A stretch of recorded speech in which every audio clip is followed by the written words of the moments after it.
Keshav, I'm audible? Yes, sir. Okay, so continue करते हैं and last video जो 3-4 classes इसकी हुई हैं और मुकुल अगर आप कंटिन्यू इसमें भी करना चाहते हो मुझे कोई इशू नहीं है, ठीक है। अगर आप चीज़ों को अंडरस्टैंड कर पा रहे हो तो इसमें कंटिन्यू कर लो, ठीक है। तो फिर आप इसको कंटिन्यू रखो, ठीक है। फिर नेक्स्ट बैच जब स्टार्ट हो ना एक बार और ज्वाइन कर लेना, तो आपका 2 बार क्लास हो जाएगी ना, तो आपका रिवीजन हो जाएगा।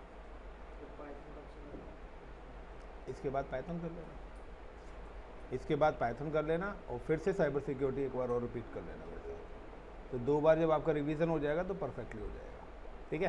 क्योंकि अभी आप 12th पास हो तो थोड़ा सा रिकॉल कराने के लिए आपको एक बार और आपको क्लास लेनी पड़ेगी, डबल क्लास लेनी पड़ेगी, ठीक है। सो नाउ अब हम बात कर रहे हैं गाइस। देखिए यहाँ पे एक स्टूडेंट है, अभी कहते हैं तो छोटा ही है।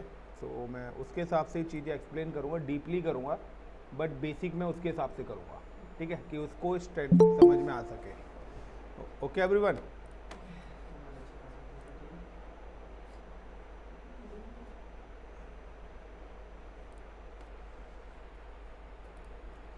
So guys today topic is in OSI. OSI model सभी लोगों ने नाम सुना होगा और पढ़ा भी होगा। अगर मैं बात करता हूँ ओएसआई का कि ओएसआई की नाम क्या है, यानी कि ओएसआई का काम क्या है, what is OSI and use of the OSI.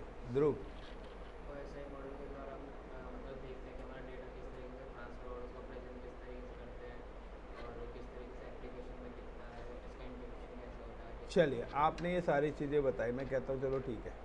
अगर इंटरव्यू वाला पूछे आपसे व्हाट इज ओएसआई मॉडल, तो क्या इसी तरीके से आंसर दोगे? मुझे इंटरव्यू वाला आंसर चाहिए। पहली बात तो मेरी पूरी क्लास को पता है कि मैं आंसर वो एक्सेप्ट करता हूँ कि interview what is OSI and use of the OSI. Now give the answer. इसका रीज़न क्या है ना, जो चीज़ आप बता रहे हो अगर इसको आप नोट डाउन कर लेते हैं अपनी लैंग्वेज में, हिंदी इंग्लिश मिक्स करके, और फिर इसको याद करें, तो आपका आंसर प्रिपेयर हो जाएगा। करा है कहीं कहीं लिखा है? बताओ फिर answer. Keshav, what is OSI and use of OSI? I am talking about only on OSI, not in layers. मैं ओएसआई की लेयर्स के बारे में नहीं पूछ रहा हूँ, मैं ओएसआई के बारे में पूछ रहा हूँ अभी। Keshav, I am audible? आपने भी पढ़ा हुआ है डियर। स्वाति सर या केशव सर, बताइए। वो ऐसा ही मॉडल बताता है डाटा कैसे फ्लो करता है सर, सोर्स और डेस्टिनेशन के बीच में। ओके, और यू नो कि the OSI model is a open system interconnection, यानी कि ओएसआई का जो नेम है ना उससे हमें पता लगता है कि ओपन सिस्टम इंटर कनेक्शन, यानी कि हमारे पास 2 कंप्यूटर्स हैं। OSI stand for open systems inter connection, यानी कि ओएसआई का पहला रूल है कि ओपन मतलब सिस्टम्स यानी कि कंप्यूटर्स, हम यहाँ पे बात कर रहे हैं डिवाइस की, not in a single computer, I am talking about a device. So computers, laptops, network device, pen drives, hard disk, motherboard, CPUs, RAM, keyboard, mouse, these all are the devices. ये हमारे क्या है, ये these all is a IT equipments, ये हमारे IT के devices है जिनको आप डेली रूटीन में यूज़ भी करते हो। सो ओपन सिस्टम इंटरकनेक्शन का मतलब है डिवाइसेस, इन डिवाइसेस को आपस में क्या कराना, इंटर करना, यानी कि कम्युनिकेशन प्रोवाइड कराना। Got it. तो OSI is open system interconnection का मतलब है डिवाइसेस। तो ओएसआई है क्या है? ओएसआई का अगर मैं सिंपल सी लॉजिक की बात करता हूँ, OSI is a part of ISO. OSI is a part of ISO, international standard organization. ISO research, ISO research in OSI, ठीक है। एक्चुअली में जो OSI की रिसर्च हुई थी वो हुई थी 1970, 1971, 1972 तक। बट आजकल की जो भी लास्ट 10 इयर्स की बुक्स हैं या जिन्होंने भी अपने ऑनलाइन ब्लॉग्स डालने शुरू करे हैं, उन्होंने डाला था OSI research in ISO research in OSI 1977 and found 1984। यानी कि अगर मैं टर्म्स बोलता हूँ तो आप यही करें, क्योंकि पुरानी जो बुक्स है BPB पब्लिकेशन, PHA पब्लिकेशंस की जो भी बुक्स थी, जो आज से 2010 से पहले की बुक्स की मैं बात कर रहा हूँ, तो उनमें ये टेक्नोलॉजीज बहुत ज़्यादा डीपली बताई गई है, क्योंकि उस टाइम की बुक्स और अब में 20 साल का फ़र्क आ चुका है। तो डेफिनेटली कि जो नई चीज़ें आ रही हैं वो उस लेवल की नहीं आ रही है। कहते हैं ना कि आपके घर में भी अगर कोई बुजुर्ग होगा तो वो बहुत पुरानी पुरानी बातें आपको बता सकता है, यस या नो। तो जब आप उसके एक्सपीरियंस पे आएंगे तो डेफिनेटली कि आप अपने से पुरानी 20 साल की चीज़ें बता सकते हो। मेरा एक्सपीरियंस 18 साल का है, तो नाउ कि जब मैंने एजुकेशन स्टार्ट करी थी तब मेरे को बताया गया था और मैंने बुक्स में पढ़ा था, इंटरनेट पे भी था, सारी चीज़ था। So the OSI is a part of the ISO and ISO research in OSI in 1977 and found 1984। यानी कि OSI को 7 years लगे बनने में, और इसको किसने बनाया था? ISO ने। अब क्यों बनाया था? सबसे बड़ी प्रॉब्लम है कि वाई, क्योंकि किसी भी चीज़ को अगर आप अपने घर में लेके आ रहे हैं, फ्रिज, टीवी, मोबाइल फ़ोन, तो हर चीज़ का एक रीज़न है। विदाउट रीज़न तो कोई पंपिंग नहीं करेगा ना। तो ऐसा क्या था कि हमें इस टेक्नोलॉजी की नीड पड़ी। उसका रीज़न था before OSI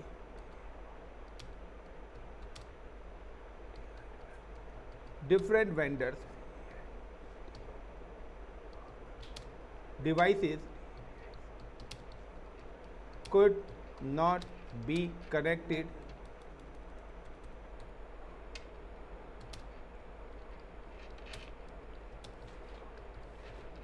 and sharing data।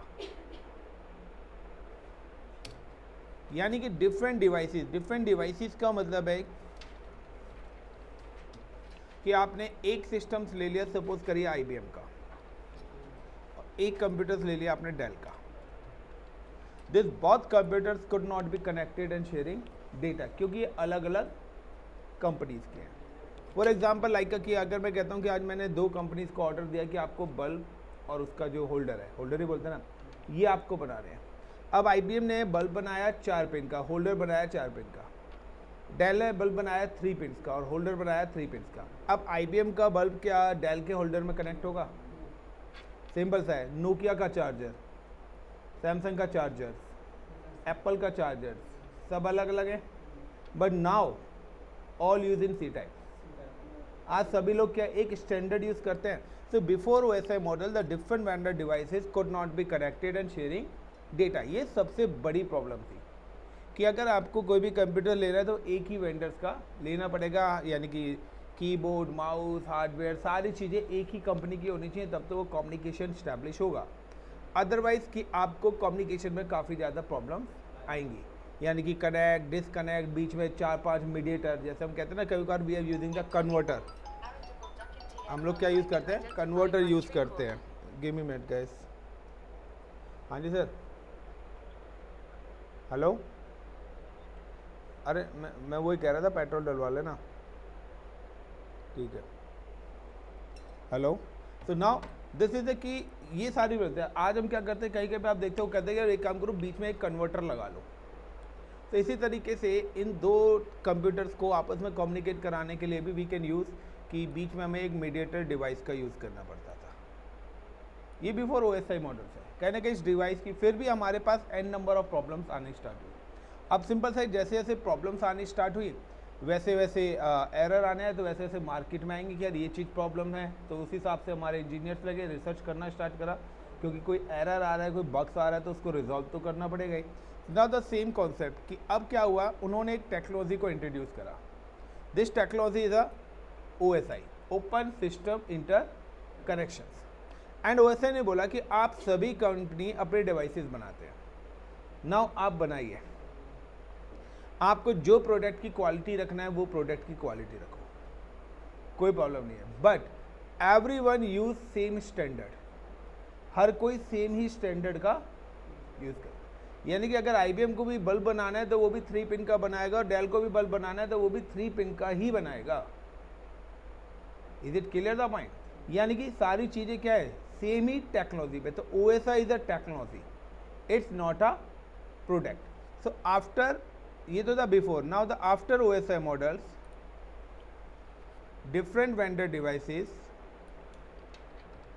after OSI, different vendors devices should be connected and sharing data, such as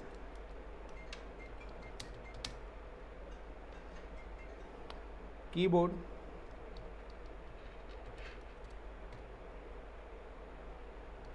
mouse, CPU, RAM, hard disk, motherboard,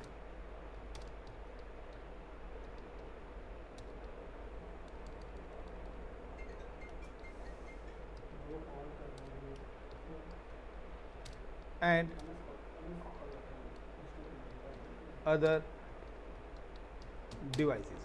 यानी कि आज के टाइम पे जब हम मार्केट में कोई भी सिस्टम्स लेने जाते हैं तो आप देखते हैं आपने माउस किसी और कंपनी का ले लिया, रैम किंगस्टन की लगा रखी है, मदरबोर्ड इंटेल का लगा रखा है, ठीक है ना, मॉनिटर सैमसंग का लगा रखा है। तो यानी कि डिफरेंट वेंडर के डिवाइसेस करते हैं ना। अगर आप पेन ड्राइव भी यूज़ करते हैं तो आपका सिस्टम कोई है, पेन ड्राइव आपने किंगस्टन की लगा रखी है, किसी ने HP की लगा रखी है। तो क्या है, उन्होंने कहा भाई कंपनी जो कस्टमर है ना वो नाम के बेस पे चीज़ें लेता है, उसको मतलब नहीं है कि उस चीज़ के अंदर कौन सी टेक्नोलॉजी को आपने यूज़ करा है। तो आप अपने नाम से बेचिए। आज आप लैपटॉप लेने जाते हैं IBM या डेल का, आप खोल के नहीं देखते कि सारी चीज़ क्या IBM की लगी हुई, उसमें आता है made in China, made in Japan, कोई चीज़ कहीं बनी है, कोई कहीं बनी है, कोई किसी कंपनी की, कोई किसी कंपनी की, सारी चीज़ें असेंबल होकर आती है। रीज़न कि उन्होंने बोला कि सारे पार्ट्स चाहे अलग अलग बने लेकिन सारी चीज़ें आके एक जगह कनेक्ट है। तभी क्या हुआ कि कंपनीज फिर डिस्ट्रीब्यूट हो गई। अब चिपसेट की कंपनी इंटेल अलग चली गई, वो सिर्फ चिपसेट पे ही काम करती है, ठीक है ना। अब धीरे धीरे अब हर कंपनीज अपना लाइक हार्ड ड्राइव बनाने लग गए, सारी चीज़ें बना रखी है। तो जो जिसके अंदर परफेक्ट होता गया उसने उसी बिजनेस को क्या आगे क्या करते गए, एक्सपेंड करते गए। So now this is the concept. The OSI is a part of the ISO. The ISO research in OSI in 1977 and found in 1984. The before OSI, the different vendor devices could not be connected and sharing data. After OSI, different vendor devices should be connected and sharing data, such as in keyboard, mouse, CPU, RAM, hard disk, motherboard and other devices. So guys, ये तो था OSI. अगर आपसे पूछे OSI है क्या, अब OSI work कैसे करता है, हाउ वर्क OSI। तो OSI का वर्क करने का प्रोसेस क्या है, हाँ, तो OSI काम किस तरीके से करता है। चलिए, तो टेक्नोलॉजी हो गया, क्यों लाया गया ये हमें पता लगा, क्योंकि मैं हमेशा अपने स्टूडेंट्स को बोलता हूँ कि always prepare 50 to 90 second answer, कि अगर आपसे कोई क्वेश्चन पूछा है तो एटलीस्ट आपके पास 90 सेकेंड्स का आंसर प्रिपेयर होना चाहिए। जब आप 90 सेकेंड का आंसर प्रिपेयर करेंगे ना, तब जाके आपके पास 45 सेकेंड्स का आंसर हमेशा याद रहेगा। लेकिन अब आपने पढ़ा ही क्या है कि 30 सेकेंड्स का पढ़ा है, तो सिंपल सा है, आपका जो आंसर है वो 5 सेकेंड का ही होगा, 10 सेकेंड का ही होगा, जो सफिशिएंट नहीं है। आपका आंसर अगर 10 सेकेंड का है, एक लाइन या 2 लाइन का है, तो यू आर रिजेक्टेड। पहले बता रहा हूँ कि आप रिजेक्टेड हो, आपको जॉब नहीं मिलेगी। 90% बंदे क्या उसकी फुल फॉर्म बता देते हैं, सीधा लेयर्स चले आते हैं कि 7 लेयर्स होती है, बस इससे ज़्यादा कुछ नहीं है, flow control. So guys, work of OSI, अगर मैं OSI की वर्किंग प्रोसेस को जानता हूँ, OSI working process,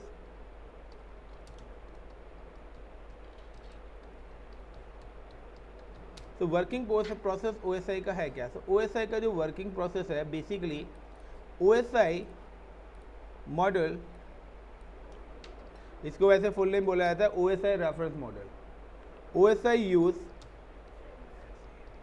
7 layers and every layer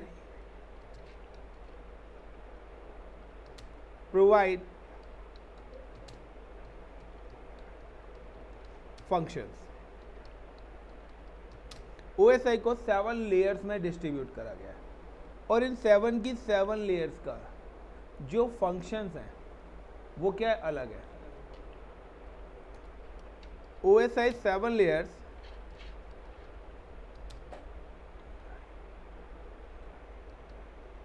divided OSI 7 layer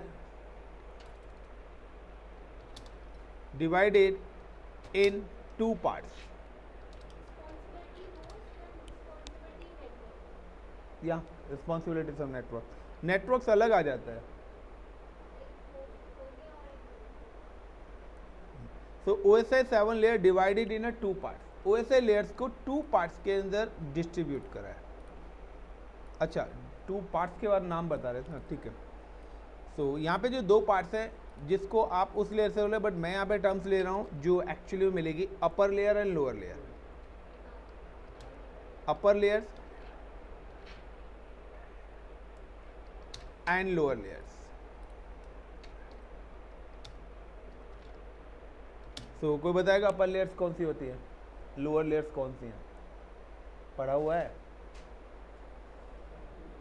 पढ़े हुए बच्चों से तो मैं ज़्यादा पूछता हूँ। फिर ऐसा पढ़ने से फायदा क्या? पैसा वेस्ट ना हो, टाइम वेस्ट, यस या नो? और अगर रिज्यूम में लिख दिया और रिज्यूम वाले ने पूछ लिया तो इंटरव्यू भी वेस्ट। तो ऑल ओवर क्या है, लॉस है ना। किसका? केशव, पता है आप लोग ना गलत ट्रेनर के पास आ गए। मेरे बच्चे मेरे से पहले ही परेशान। Keshav, any idea? Chat GPT मत करो। तो किसने ज्वाइन करा?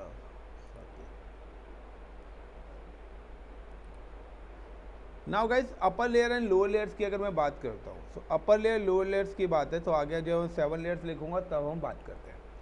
एक्चुअली क्या है, जो लेयर का फंक्शंस है ना, वो लेयर का फंक्शंस इन दोनों कंप्यूटर्स के बीच में ही है। यानी कि अब वी हैव जस्ट स्टार्ट कि हमारे पास 2 कंप्यूटर्स हैं।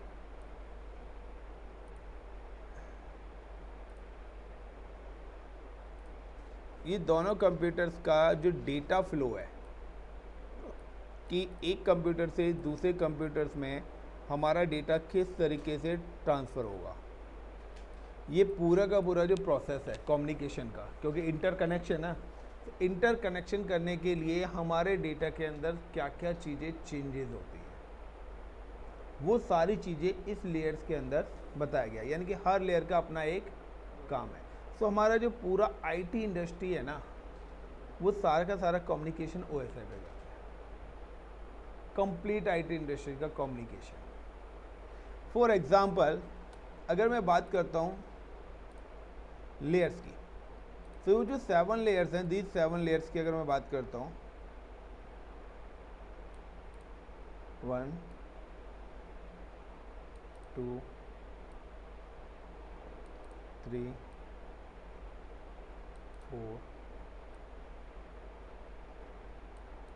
5 6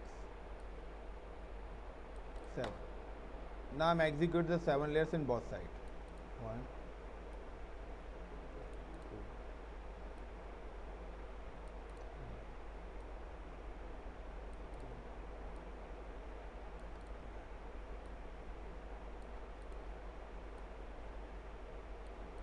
इन लेयर्स को डिस्ट्रीब्यूट करा गया है। सबसे पहली जो लेयर होती है वो हमारी होती है application layer. The first layer is in application layer.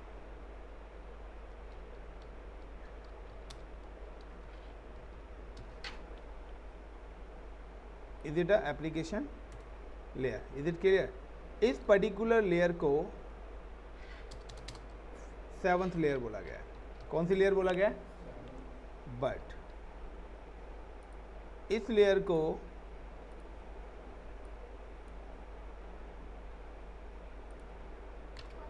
First भी बोला जाता है।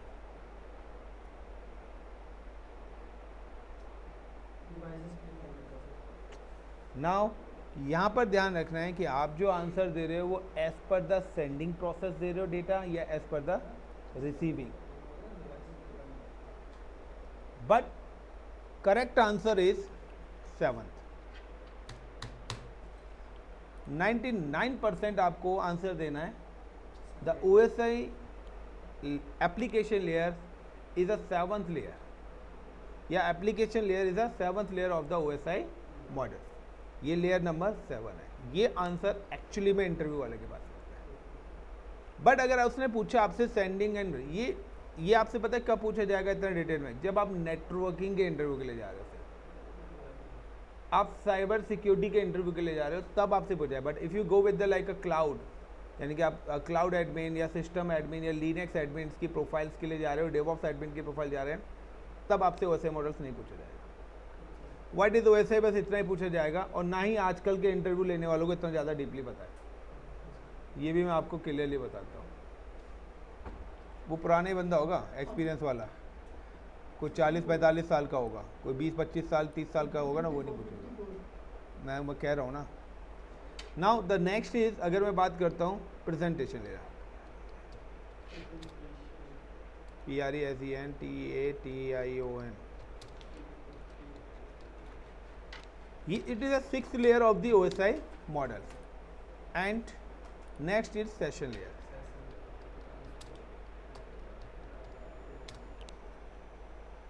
Same as session layer, it is a presentation layer.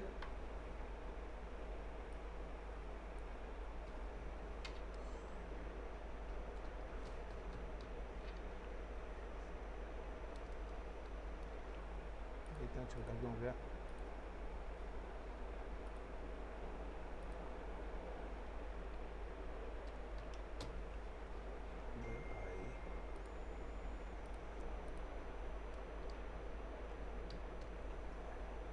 PL लिख रहा हूँ मैं यहाँ पे. Got it.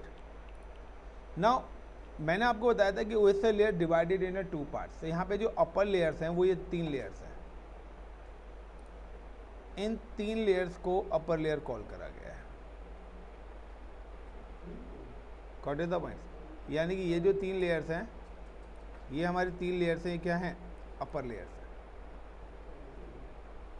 अब इन अपर लेयर्स का काम क्या है? ये अपर लेयर्स जो आपकी काम करती हैं, ये आपके डेस्कटॉप, जो आपके स्क्रीन होती है ना, जिसको आप मॉनिटर बोलते हैं, जिस पे हमारा आउटपुट होता है, इस पे काम करते हैं. यानी कि अपर लेयर का काम क्या है? अपर लेयर का सिंपल सा लॉजिक, ये जो स्क्रीन है ये आपकी अपर लेयर है. अब अपर लेयर पे आप वर्क क्या करते हैं? आप अपर लेयर पे काम करते हो ब्राउज़र, यानी कि आप मेल चलाते हो. मेल से रिलेटेड काम कहाँ पे होता है? स्क्रीन पर ही होता है ना. यस या नो? सो नाउ कि आप मेलिंग करते हो, तो मेल के लिए now POP3, IMAP and SMTP, ये प्रोटोकॉल्स यूज होते हैं. क्लियर? लाइक डेटा, आप कोई भी वर्ड, एक्सेल, पावर पॉइंट्स, ये सारी फाइल करते हैं. जो काम आप करते हैं उसके लिए FTP प्रोटोकॉल यूज़ होता है. RDP, रिमोट डेस्कटॉप आप लेते हैं, ठीक है, उसके लिए प्रोटोकॉल्स होता है. DNS, DHCP प्रोटोकॉल्स होते हैं. वेबसाइट, आप वेबसाइट एक्सेस करते हो, ये सारा काम भी आप क्या करते हो? सिस्टम पे करते हो ना. That is called use protocol, HTTP, HTTPS. Yes या नो? सो जो भी टास्क आप यहाँ पर करते हो, वो सारा का सारा काम आपका एप्लीकेशन लेयर का होता है. और उन टास्क को करने के लिए जो प्रोटोकॉल्स आप यूज़ करते हैं, वो प्रोटोकॉल्स आपके कौन से होते हैं?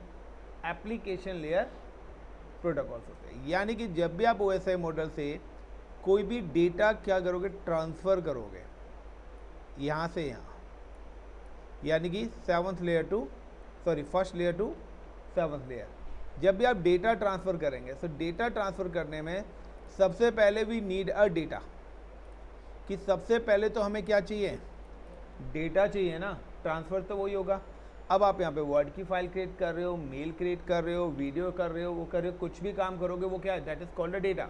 एक आपकी अगर फोटो भी है तो वो क्या एक डेटा हम कॉल करेंगे, data as other name is an object, वो हमारा क्या है एक पर्टिकुलर ऑब्जेक्ट है, डेटा को हम ऑब्जेक्ट कॉल करते हैं, तो वो क्या है ऑब्जेक्ट है हमारा। अब कोई भी ऑब्जेक्ट अगर आप यहाँ पे क्रिएट कर रहे हो तो डेफिनेटली कि उस ऑब्जेक्ट को जब आप एक्सेस करेंगे या ट्रांसमिट करेंगे तो उसको एक प्रोटोकॉल्स के थ्रू ही करेंगे, क्योंकि आईटी इंडस्ट्री में क्या है एक सेट ऑफ रूल्स बनाए गए हैं कि अगर आप कुछ भी काम करते हैं तो उस चीज़ के लिए एक सेट ऑफ रूल्स यानी कि एक प्रोटोकॉल्स बनाए गए हैं। और अगर आपने कोई भी डेटा यहाँ पे क्रिएट करा और उस डेटा को अगर आप कहीं पर भी सेंड करना चाहते हैं, लाइक कि आपने एक मेल करा मेलिंग से रिलेटेड, तो जब आप मेल करना चाहते हैं तो आपका क्या हुआ मेल हो गई, तो मेल के लिए क्या है POP3, IMAP, ये सारे के सारे प्रोटोकॉल्स क्या होंगे यूज़ होंगे, यस या नो। SMTP जो भी व्हाटएवर जो भी काम कर रहे हो, तो जो भी हमारे डेटा के साथ इंफॉर्मेशन एक्स्ट्रा ऐड होती है उसको हम बोलते हैं हेडर। हेडर डेटा के साथ, यानी कि अगर मैं एक एग्जांपल देता हूँ, you can go Delhi to Mumbai. अब आप ट्रेन से जा रहे हैं, आप स्टेशन पहुँचे, स्टेशन पे पहुँचे, आपने एक पानी की बोतल ली, घर से लेके तो नहीं चले थे ना, पानी की बोतल ली, रास्ते में समोसे लिए, चिप्स के पैकेट्स लिए, खाया पिया, आप मुंबई पहुंच गए, तो खाली रैपर वैपर पानी की बोतल लेके पहुंचते हो, वो वहाँ पे पहुंचने से पहले डिस्ट्रॉय हो जाता है। आपके पास क्या पहुंचता है, आप वही लेके पहुंचते हो जो आप घर से लेके निकले, यस या नो। सेम कॉन्सेप्ट कि मेरे पास डेटा हो, लेकिन डेटा को एक जगह से दूसरे ले जाने की जगह तक जो जो चीज़ें हमने यूज़ करी उसको हम बोलते हैं हेडर। लाइक IP अटैच होगा हेडर, प्रोटोकॉल्स अटैच होंगे हेडर्स, जो भी चीज़ हमारे डेटा के साथ अटैच्ड हो रही है that is called header. Is it clear the point, उसको हम कॉल करते हैं headers.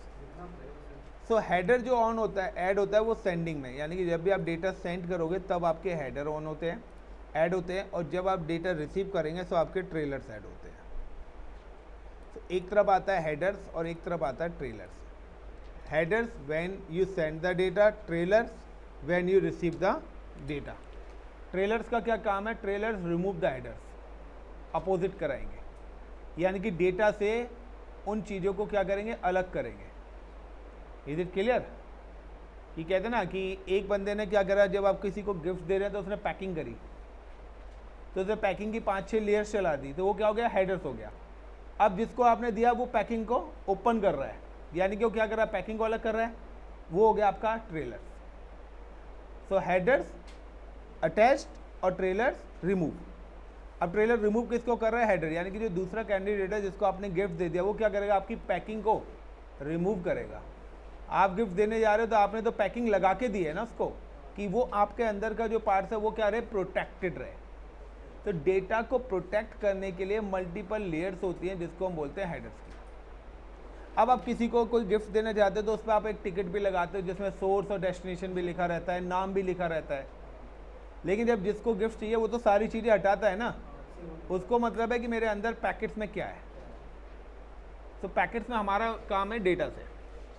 So now the same concept कि एप्लीकेशन लेयर पे आप सपोज करिए आपने कोई एक वर्ड की फाइल बनाई, नेक्स्ट टाइम आप उस वर्ड की फाइल को ओपन करते हो, लाइक मैंने आलम के नाम से एक वर्ड की फाइल क्रिएट करी, या ना हम just save the create a file with the name of Tina, तो क्या नेक्स्ट टाइम अगर मैं उस फाइल को ओपन करता हूँ तो क्या वो उसी नाम से मिलेगी। मैंने एक डॉक्यूमेंट्स की फाइल बनाई है वर्ड की, पावर पॉइंट की फाइल बनाई है, या I am just create a Excel file, मैंने कोई भी फाइल अगर क्रिएट करी है, हेलो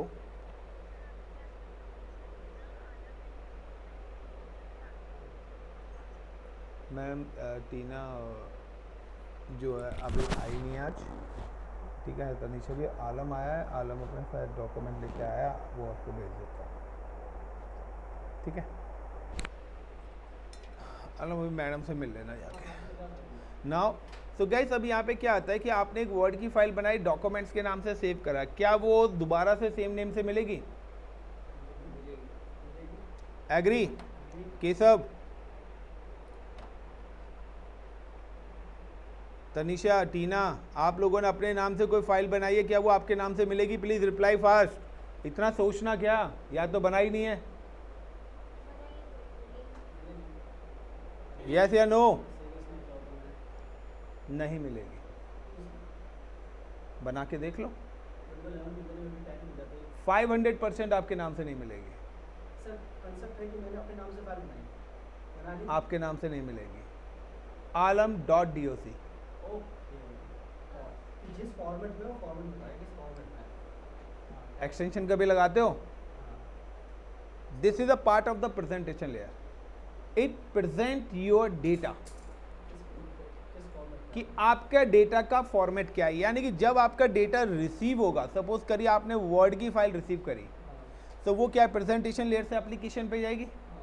यानी कि फाइल ओपन कहाँ पे होनी है? एप्लीकेशन लेयर पे। वर्ड अवेलेबल नहीं है, लिखा आ जाएगा ओपन विद, ओपन विद लिखा आ जाएगा। देखा या नहीं देखा है? यानी कि अगर वो फॉर्मेट अवेलेबल नहीं है तो वो फाइल भी open. So this is the work of the presentation layer. It present your data, encrypt your data and compress your data. यानी कि अगर आपने कोई 500 MB का डेटा है, उस डेटा को प्रेजेंट करना कि वर्ड की फाइल है या किस चीज़ की फाइल है, उसको इनक्रिप्ट करना कि डेटा को कोई रीड ना कर सके, कंप्रेस करना कि 500 MB को कंप्रेस कर देगा कि वो जिप फाइल बन जाए। So this is the work of the presentation layer. कि जब आप डेटा को सेंड कर रहे हो तो डेफिनेटली सेंड करेंगे डेटा को, तो उसका फॉर्मेट क्या होगा सामने वाले को पता लगना चाहिए कि वर्ड की फाइल है, एक्सेल की फाइल है, पावर पॉइंट की फाइल है। दूसरा, नेटवर्क से जाएगी तो उसको सिक्योर करने के लिए वो इंक्रिप्शन प्रोवाइड करेगा उसको, देन उसको कंप्रेस भी करेगा कि उसके साइज को जितना मैं छोटा कर सकूँ।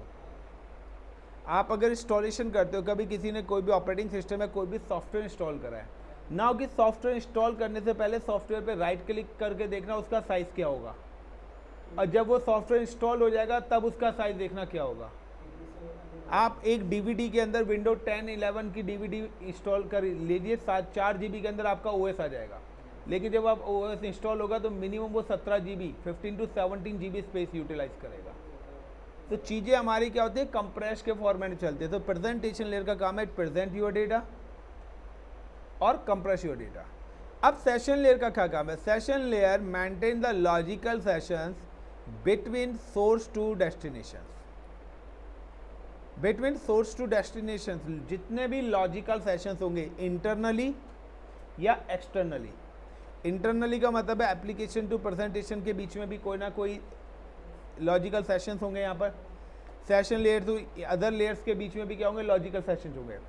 और सोर्स टू डेस्टिनेशन भी आपके पास लॉजिकल सेशंस होंगे। यानी कि आप लोग नेट बैंकिंग करते हो, आप या आपने देखा होगा, आप सभी ने गूगल, जीमेल वगैरह खोली होगी। समटाइम्स आप देखे होंगे कि जब भी आप फर्स्ट टाइम जीमेल वगैरह खोलते हो तो आपसे आईडी और पासवर्ड पूछता है।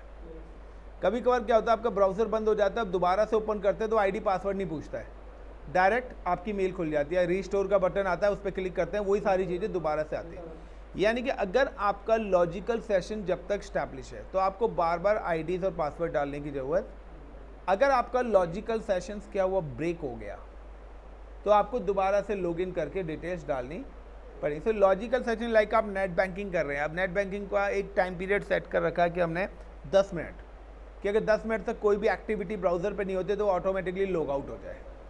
इसी तरीके से लॉजिकल सेशन क्या है कि आप लोगों ने अगर नेटवर्किंग पढ़ी है तो शेयर डेटा, जब आप शेयर फोल्डर्स बनाते हैं और जब शेयर फोल्डर्स को आप दूसरे सिस्टम पे एक्सेस करेंगे, so now you can mention the // और सर्वर आईपी। वो आपसे आईडी और पासवर्ड पूछेगा और आपका शेयर फोल्डर एक्सेस हो जाएगा दूसरे सिस्टम पे। अब अगर आपका कोई भी एक भी सिस्टम रिस्टार्ट हो जाता है तो दोबारा से आईडी और पासवर्ड पूछेगा। क्यों? क्योंकि जैसे रिस्टार्ट हुआ मेरा सेशन क्या हो गया, क्लोज हो गया। तो लॉजिकल सेशन क्या हो गया, ब्रेक हो गया। जैसे logical session break, logical session like पानी का पाइप। अब वो लॉजिकल सेशन पाइप, अब पाइप के थ्रू क्या जा रहा है, पानी जा रहा है। अब पाइप कहीं से ब्रेक हो जाए तो क्या पानी जाएगा? बट कहना सर वो तो फिजिकली है, उसको एग्जांपल बता रहा हूँ, अब ये मत कहना सर पानी का pipe, for example. So this is the 3 layers. तो ये अपर लेयर्स, इन अपर लेयर्स को we can call the desktop layers. इन अपर लेयर्स को हम क्या करते हैं, डेस्कटॉप लेयर्स भी कॉल करते हैं।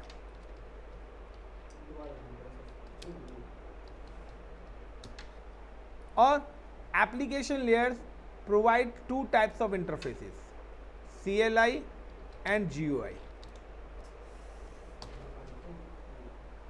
अगर गाइज मेरे साथ आप लिख रहे हो तो कोई भी टॉपिक लिखने के बाद 2-3 लाइन जरूर बीच में छोड़ दिया करें। सो CLI और GUI यानी कि या तो आप ग्राफिकली काम करोगे या कमांड प्रॉम्प्ट पे काम करेंगे। ये भी दोनों इंटरफेसिस एप्लीकेशन पर है, बाकी आपको जितनी रिसर्च करनी है आप करिए। अब हम बात करते हैं कि हमारा डेटा सेशन लेयर तक आ गया। सपोज करो वर्ड की फाइल थी और फाइल का साइज क्या था, 500 MB था। अब बात करते हैं ट्रांसपोर्ट लेयर की। द नेक्स्ट लेयर इज ये हो गई हमारी 5th लेयर। अब हम बात करते हैं ट्रांसपोर्ट लेयर की।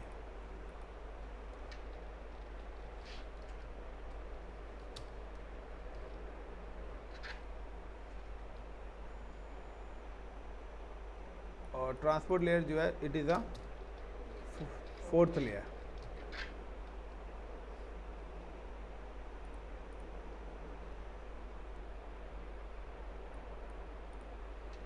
यहाँ भी ये 4th ही रहेगी, मिडिल लेयर भी हम इसको बोलते हैं। तो इसको हम मिडिल लेयर बोलते हैं। Next is network layer.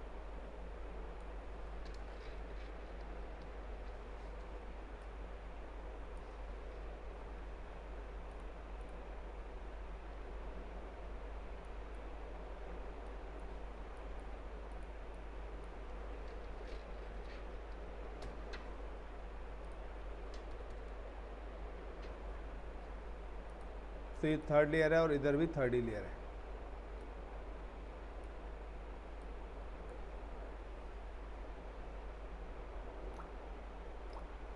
Data link layer.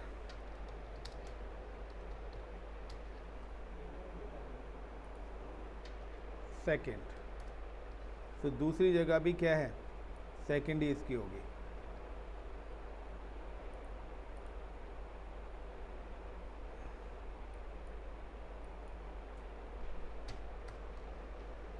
And physical layer.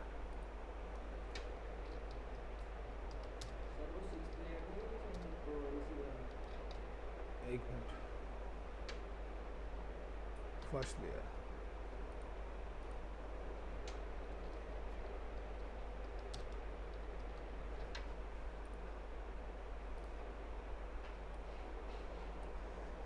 Clear.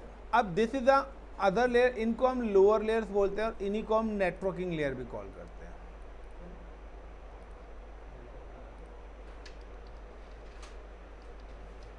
इनको हम कौन सी लेयर कॉल करते हैं, नेटवर्किंग लेयर्स भी कॉल करते हैं।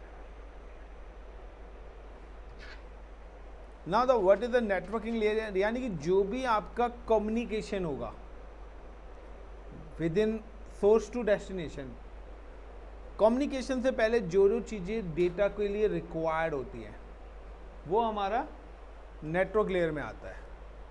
एसी चल नहीं रहा है, वो हमारे किस में आता है, नेटवर्क लेयर के अंदर आता है, यानी कि ट्रांसपोर्ट लेयर।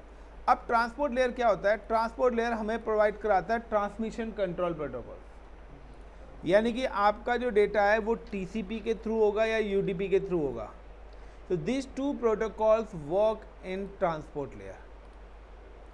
गाइस अगर आप OSI कर रहे हैं तो OSI की हर लेयर्स पे कौन सा प्रोटोकॉल यूज़ होता है और उसका वर्क क्या है ये आपको पता होना चाहिए। TCP एंड UDP, मैंने आप सभी को बताया भी हुआ है कि अगर हमारा कोई भी डेटा ट्रांसफ़र होता है तो TCP with HTTP, TCP with IP, TCP with POP3, TCP with IMAP, यानी कि ट्रांसपोर्ट लेयर के साथ एप्लीकेशन लेयर प्रोटोकॉल्स क्या होगा, अटैच्ड होके जाएगा। यानी कि आप क्या सामान भेजना चाहते हैं और किसके थ्रू भेजना चाहते हैं। आप मेल एक्सेस करना चाहते हैं कौन से प्रोटोकॉल से, रिलायबल प्रोटोकॉल के थ्रू या अनरिलायबल के थ्रू।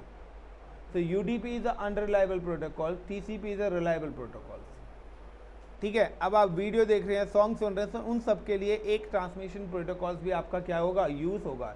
यानी कि upper layers protocols communicate with the lower layer protocols. ये दोनों प्रोटोकॉल्स आपके एक साथ क्या करते हैं, कम्युनिकेट।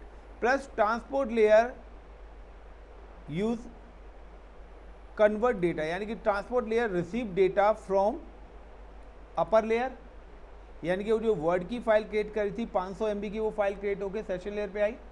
देन सेशन लेयर से जैसे ही वो ट्रांसपोर्ट लेयर पे आई, तो transport layer receive data from upper layer and convert two segments. और उस डेटा को वो क्या करेगी, सेगमेंट्स में कन्वर्ट कर देगी। सेगमेंट्स का मतलब है कि उस डेटा के छोटे छोटे पार्ट्स कर देना, यानी कि 500 MB को बिट और बाइट में कन्वर्ट कर देना। यानी कि आप एक वाटरमेलन घर बाहर से लेके आए 5 kg का, अब आप क्या करोगे, फ्रिज में कह रहे हैं 5 kg का तो आएगा नहीं, यस और नो, तो क्या करोगे, कट करोगे। हमारा ये है कि हमारा 500 MB का डेटा ट्रांसफ़र एक साथ नहीं होगा, 1 GB का डेटा ट्रांसफ़र, तो क्या होगा, उसको छोटे छोटे टुकड़ों में। तो जब आप कॉपी पेस्ट करते हो तो आप देखते हैं कि एक छोटा छोटा फ्रेम ट्रांसफ़र होता है, यस नो। या आप कोई भी डाउनलोडिंग करते हो तो देख लो धीरे धीरे वो स्पीड के हिसाब से धीरे धीरे पैकेट्स आता है, वो आता फ्रेम की फॉर्मेट पे। तो यहाँ पे क्या ये एक फ्रेम बन रहा है। तो TCP UDP इंफॉर्मेशन हुई, यानी कि जो भी इंफॉर्मेशन आपके पैकेट के साथ जो भी चीज़ें चेंजेस हो रही है, यानी कि आप क्या डेटा जब सेगमेंट पे आया तो ट्रांसमिशन कंट्रोल प्रोटोकॉल्स की इंफॉर्मेशन क्या हो गई, ऐड हो गई। तो जब ये प्रोटोकॉल की इंफॉर्मेशन ऐड हो गई तो डेफिनेटली कि इसको हम कॉल करेंगे हेडर। सेगमेंट्स में कन्वर्ट हुआ तो सेगमेंट्स जो ऐड हुआ उसको कॉल करेंगे हेडर्स, यानी कि छोटे बड़े पैकेट्स को छोटे छोटे पार्ट्स में डिस्ट्रीब्यूट कर दिया, कॉल्ड अ हेडर्स, जो भी प्रोसेस है। अब जब सेगमेंट्स में हो गया तो यहाँ पर ट्रांसपोर्ट लेयर्स पे आपके बनते हैं सेगमेंट्स। पूछा जाता है कि सेगमेंट्स किस लेयर पे काम करते हैं, तो segment work in transport layer. Now after that the data is coming transport layer to the network layer. Network layers क्या करता है, network layer provide the IP। यहाँ पे आपका कौन सा प्रोटोकॉल यूज होता है, IP, यानी कि आप जो IP एड्रेस देते हैं वो कौन सी लेयर का पार्ट है, plus routing protocols.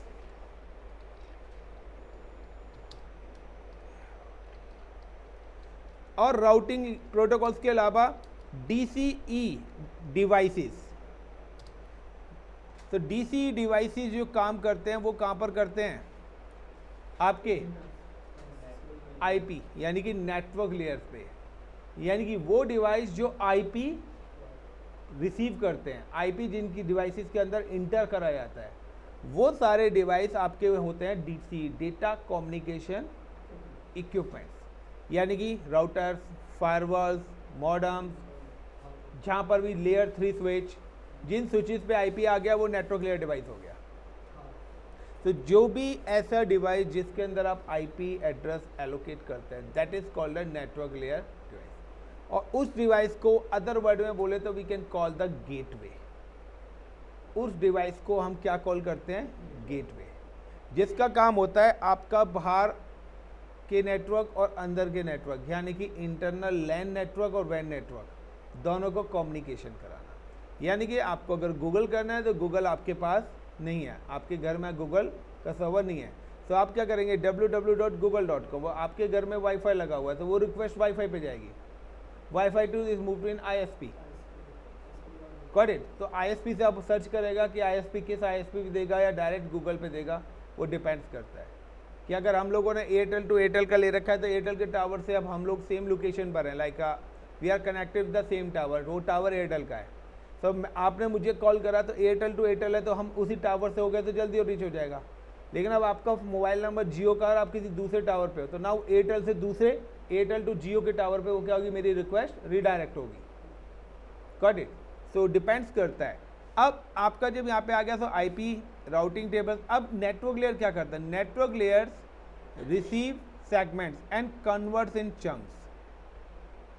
Network layer उन सेगमेंट्स को रिसीव तो करता है, बट रिसीव करने के बाद उनको किस में कन्वर्ट कर देता है, चंक्स में। यानी कि आपने फ्रीज में रखने के लिए वाटरमेलन के 4 पीस तो कर दिए, लेकिन खाने के लिए क्या करोगे, और बोटी बोटी करोगे उसका, यस और नो। तो यहाँ पर क्या हुआ, और छोटे छोटे पार्ट्स क्या हो गए, उन सेगमेंट्स के और छोटे छोटे टुकड़े कर दिए, जिसको अदर वर्ड में बोले तो बोटी बोटी कर देना। बोटी चंक्स, चंक्स का मतलब है स्मॉलर, जैसे धूल के अंदर होते हैं छोटे छोटे कण, ऐसे यहाँ पे क्या कर दिया, we can just create a chunks.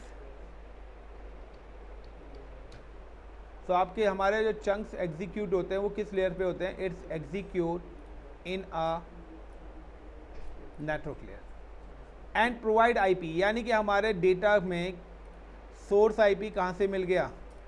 Network layer से। तो सिंपल सा है, आप गिफ्ट शॉप पे गए, आपने एक गिफ्ट खरीदा, उसको पैक कराया तो प्रोटोकॉल्स इन्फॉर्मेशन सेट हो गई, कंप्रेस हो गया, पैकिंग हो गई। अब उसने बोला भाई मेरे को अब ये बताइए जाना कहाँ पे, नहीं कौन भेज रहा है? आप। तो फ्रॉम में आपका एड्रेस आ गया। तो सोर्स आईपी किसने दे दिया?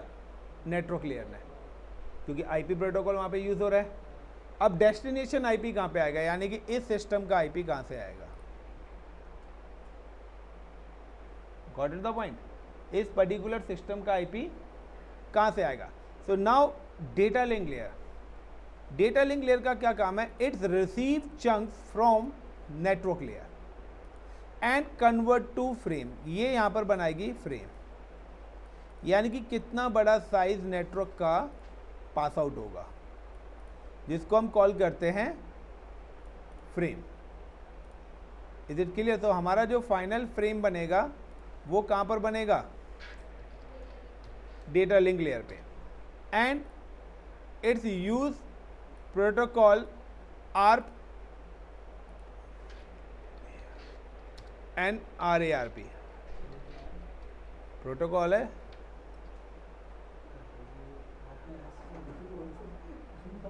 एड्रेस रेजुलेशन प्रोटोकॉल्स और reserve address resolution protocols. And data link layer पे दो सब लेयर और आपकी काम करती हैं। डेटा लिंक लेयर पे दो और लेयर्स आपकी काम करती हैं। One is LLC logic link control and second is MAC media access control. LLC का काम क्या है? जितने भी लॉजिकल कनेक्शंस हैं उनको दोबारा से रीचेक करेंगे। सेशन लेयर लॉजिकल कनेक्शन बनाता है, LLC again check the all logical connections, उनको एरर चेकिंग करेगी और उनको ट्रबल शूटिंग का काम करेगी।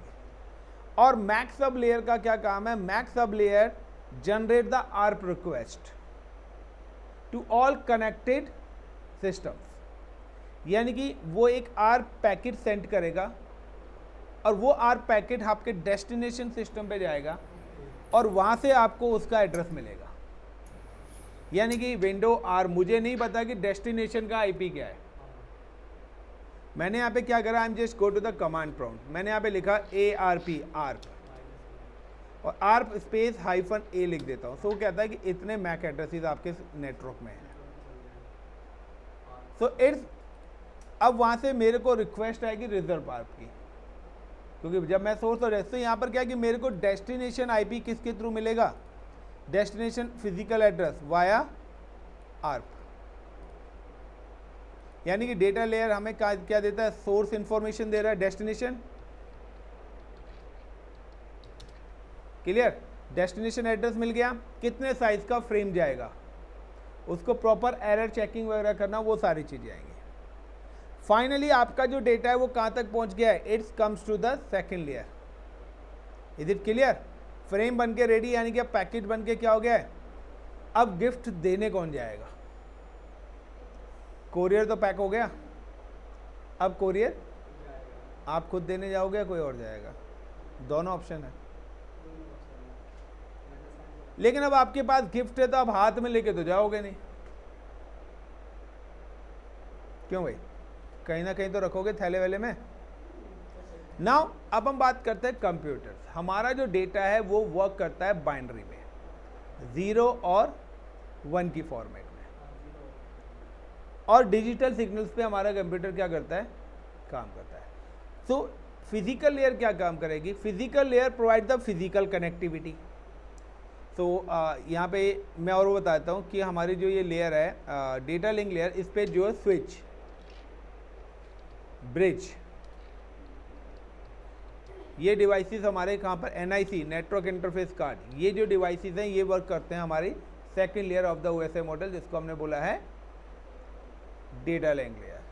ये 3 डिवाइसेस, राउटर, फायरवॉल्स, यानी कि आपके जो DTE डिवाइसेस हैं वो कहाँ पर काम करते हैं?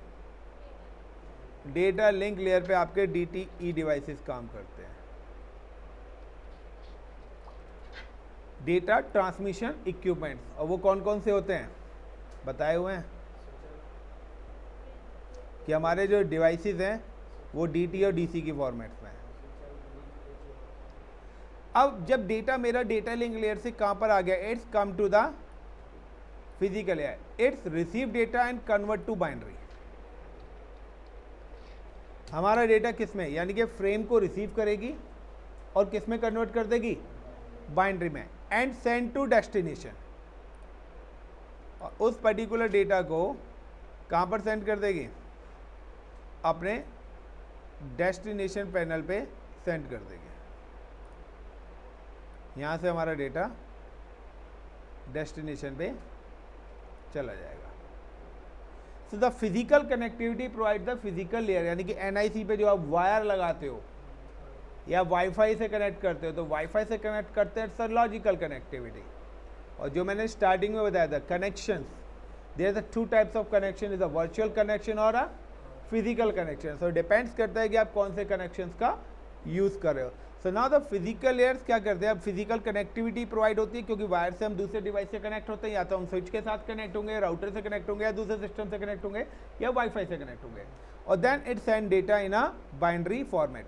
अब डेटा जब यहाँ पे आ रहा है तो यहाँ पर क्या होगा, जैसे जैसे डेटा रिसीव होगा तो पहला ये फ्रेम जब रिसीव हो जाएगा तो यहाँ पर सारे फ्रेम्स क्या होंगे, इकट्ठे होने स्टार्ट हो जाएंगे जैसे जैसे डेटा आएगा। यानी कि अब एक डेटा भेजा आपने 100 MB का, तो 100 MB के हमने 500 फ्रेम बना दिए।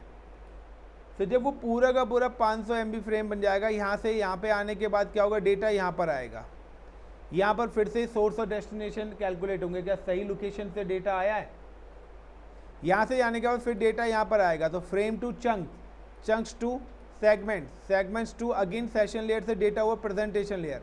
अब प्रेजेंटेशन लेयर कहेगी ये वर्ड की फाइल है, सो प्रेजेंटेशन ने फॉर्मेट करा, इनक्रिप्ट था तो डिक्रिप्ट करेगी, कंप्रेस था तो अनकम्प्रेस करेगी, और देन एप्लीकेशन लेयर पे क्या करेगी, उस पूरे के पूरे के डेटा को ओपन करके आपको दे देगी। This is a OSI data flow control.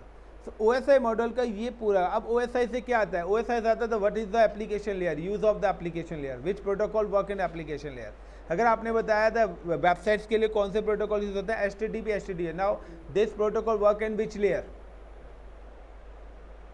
This protocol work in which layer, तो it's work in a 7th layer of the OSI model, that is called the application layer.